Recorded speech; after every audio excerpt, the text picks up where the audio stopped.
Well, it finally happened. A Danganronpa game got a remake, and I will be honest with you, I really was not expecting it. But all that noise that was going around about the 15th anniversary and how something was cooking was correct. On today's Nintendo Direct, or should I say yesterday's, we got the announcement for the remake of Danganronpa 2, or how it's being called Danganronpa 2x2. I'll be honest with you, I was really not expecting to be making any new Danganronpa content on this channel, as I consider the series to be dumb, and nothing new worthwhile was going to release, but how wrong was I? So what is Danganronpa 2x2? Basically, it's a return to Goodbye Despair. You get the same setting and characters from Danganronpa 2, but this isn't just a simple remake. They're giving us two things: original story with updated visuals for modern consoles and a completely new scenario. That new scenario is a full killing game of its own, with different victims, culprits, and tricks. And it's not just a short side story.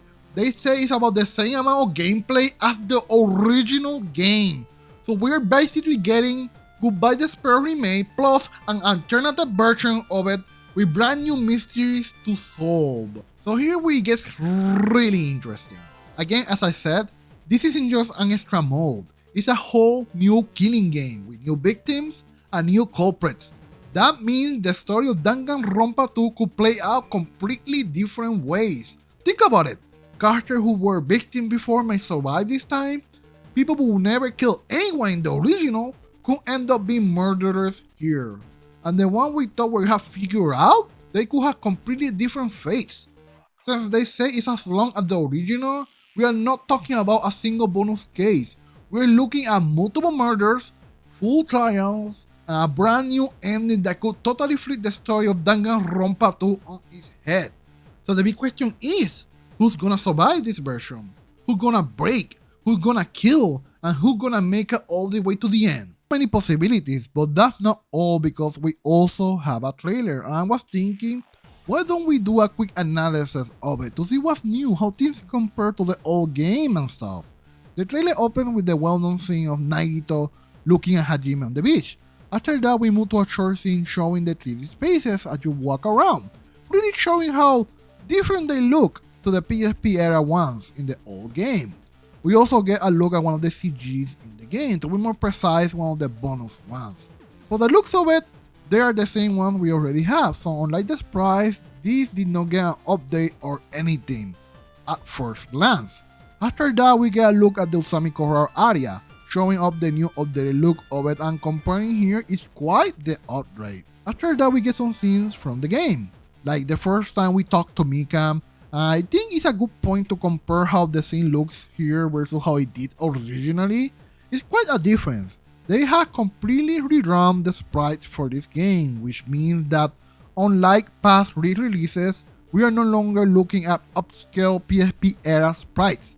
My first impression of the sprite is that they look fine overall. Personally, I don't see any issues with them.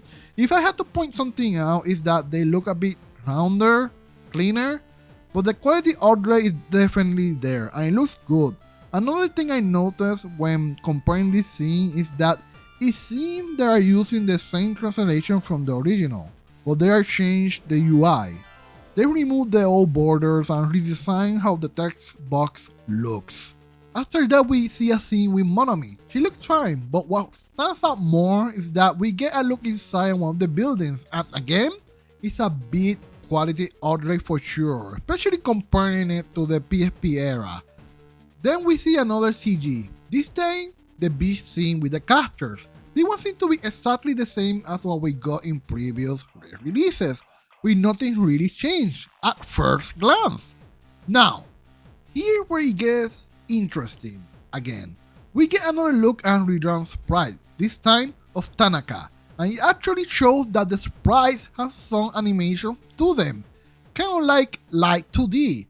I'm not sure if they're constantly moving or if they move depending on the dialogue, but either way, it's really cool to see that they went out their way to add something like that.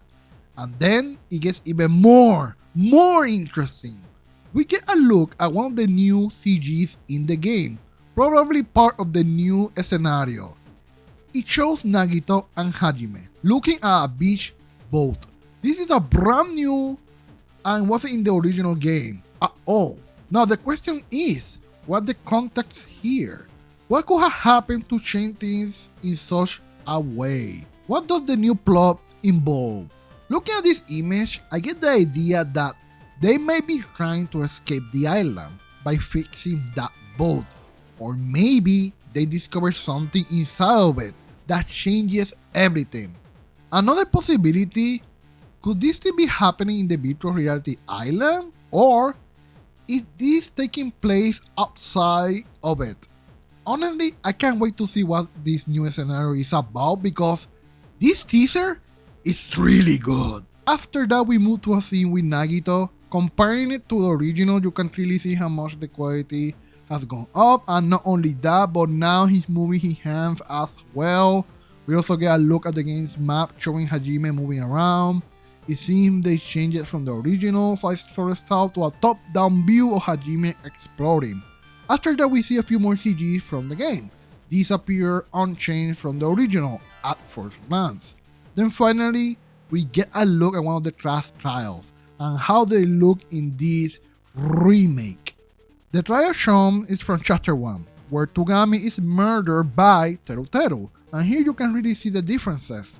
The user interface has been changed, the trial room now has Monokuma statues around it, even the podiums the characters stand at have been changed. This whole new look is something I'm really liking.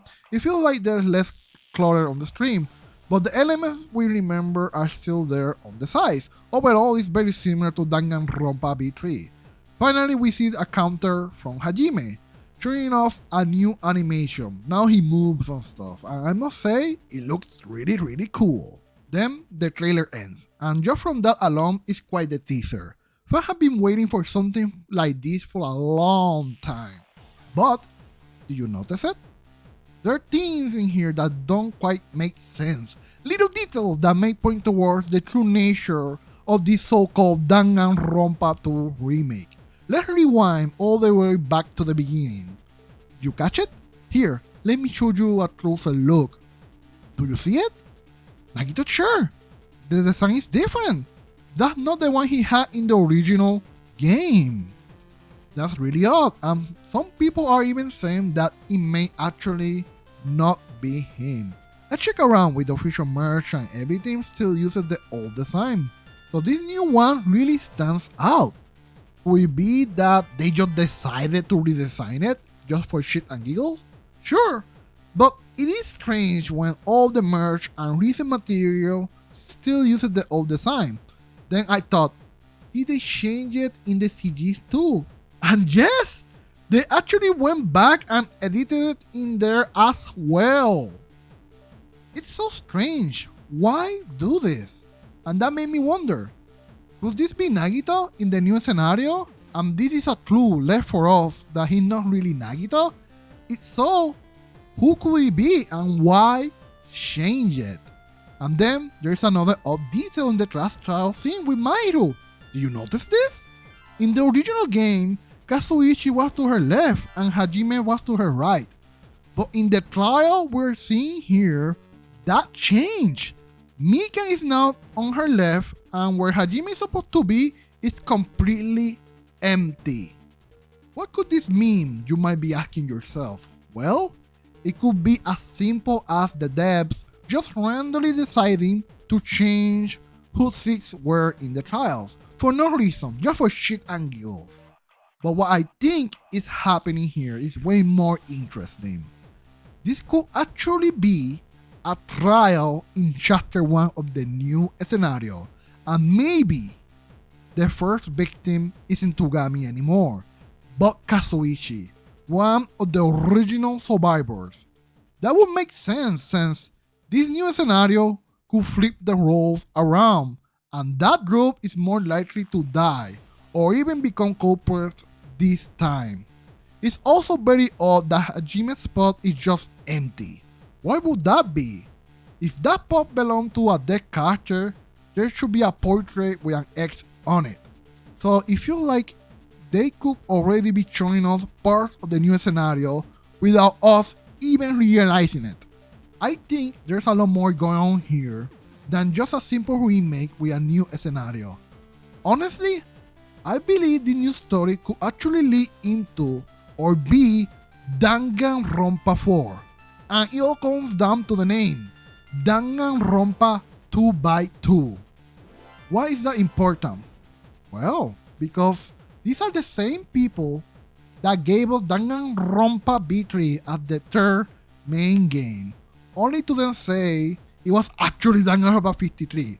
They are not strangers to pulling tricks with the naming. So Danganronpa 2x2 could literally mean Danganronpa 4 because 2 times 2 equals 4.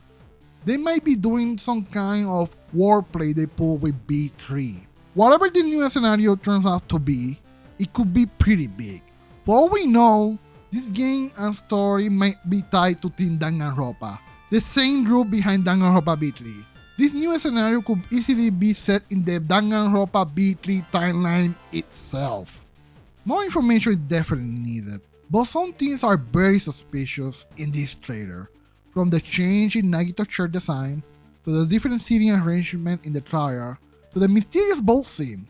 This scenario could even be set after the game. A friend of mine pointed out how in this CG, we don't see their faces. They're hiding Nagito's hands, and we don't know what happened with that, and Hajime's face. This could actually be Izuru Hajime and Nagito from the end of Danganronpa 3, getting on that boat, or maybe it's a different path where they escaped the VR early and are trying to leave the island. We'll have to wait and see if the anime plays any role here, or is this just another trick from Team Danganronpa. So yeah, that's my video. Hope you like it, and tell me in the comments what you think of the new scenario is going to be about. From my next video, I'll be thinking about who I think the new victims or culprits are going to be. See you next time, my friends. Bye.